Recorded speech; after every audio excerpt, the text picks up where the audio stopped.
for the fan club. Captain's log 2322.6. The Enterprise is in orbit around the M-class planet Valen 7 on a routine visit to bring supplies to a Federation University science station on the outskirts of the Orion Nebula. As part of the mission, some members of the Enterprise science and medical crew beamed down to aid the staff and learn from the studies being conducted on campus. The visit is scheduled to take 5 days. Scotty's communicator beeped, letting him know he had an incoming call. He flipped open the transceiver antenna and said, "This is Scott." "Hello, Mr. Scott," a voice called over the communicator. "This is Transporter Tech Wilson.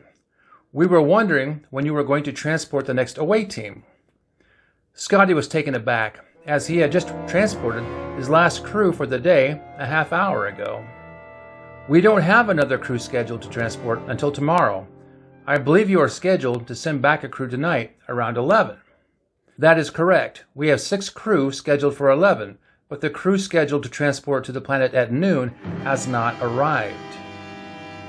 A shot of heat rushed across Scott's back as a panic attack hit him like a truck. "What do you mean they didn't arrive? I transported them myself." "I've been waiting to greet them, and they have not transported. I don't know what to tell you," the tech replied. "I'll get back to you," Scotty said, as he stumbled out of the room and into the hall on his way to the transporter room. Once inside, he took his station behind the console and brought up the coordinates for the noon transport. To his horror, the coordinates read 600 miles above the planet's surface, and realized he sent 5 crew members to their deaths, including Ensign Sulu. Scott's stomach twisted and sunk as sweat poured from his face and hands. Pressing the buttons on the console was difficult, as his fingers slid off the buttons.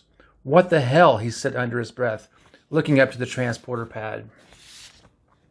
Captain Kirk, Spock, and 3 computer technicians were summoned to the transporter room. Scott sat on the transporter pad step, with his head buried in his hands, in distress, running the last mission in his head over and over. "Scotty, what happened?" Kirk asked. "I don't know," Scotty replied. "I've used the transporter 100 times and never had a problem. There are safeguards built in, so this cannot happen." Spock spoke up. "The engineer is correct. The transporter cannot transfer into deep space. The defaults will not allow it." "I know, but I checked the settings, and that is exactly what happened. I didn't change any of the settings. At least I don't think I did. I just verified the coordinates provided by the station." "I believe you, Scotty," Kirk said, trying to reassure Scott. "But we need to find out what happened. Is there any way an outside source could have got into the transporter and changed the code?" "Highly unlikely," Spock said, "but possible." "Who would want to kill our away team?" Kirk asked. "Who or what?" Spock asked. "What do you mean, Spock?" Kirk asked.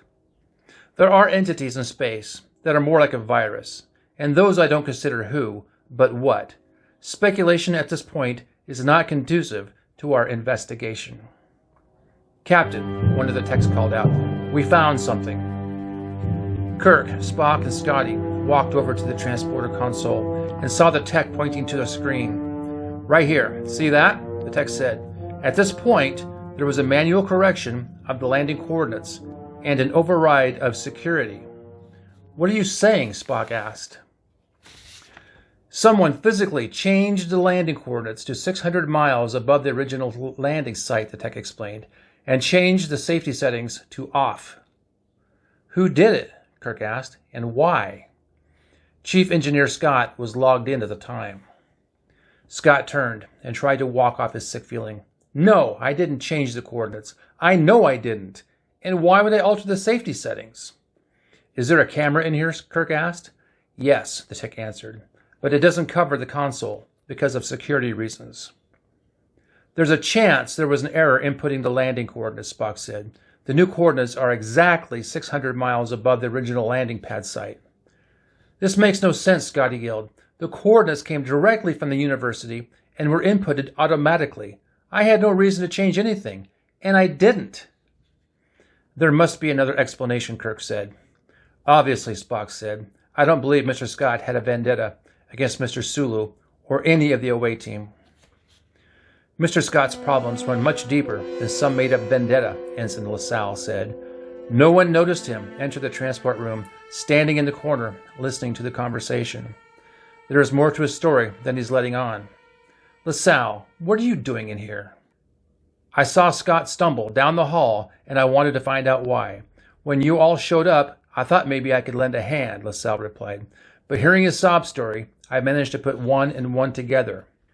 What are you getting at? Kirk snapped.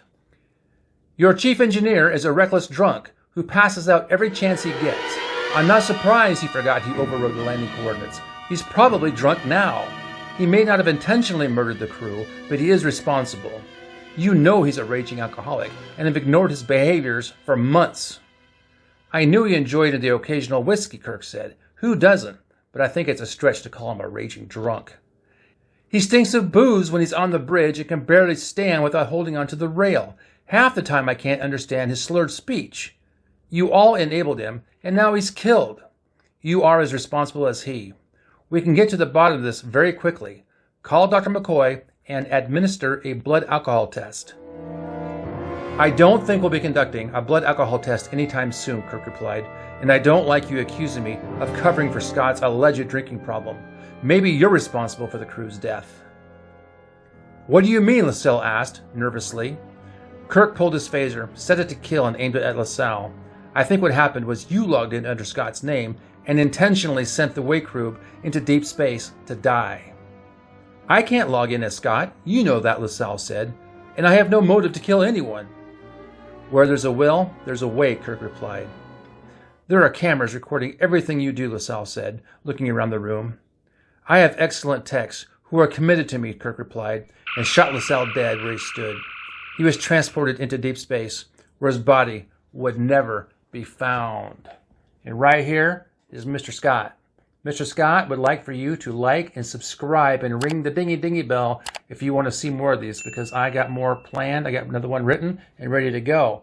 It's my Star Trek fan fiction. I'm up to about 12 of them by now. I got them all on a playlist, and you can watch them all. So I do appreciate you guys coming by, and enjoy.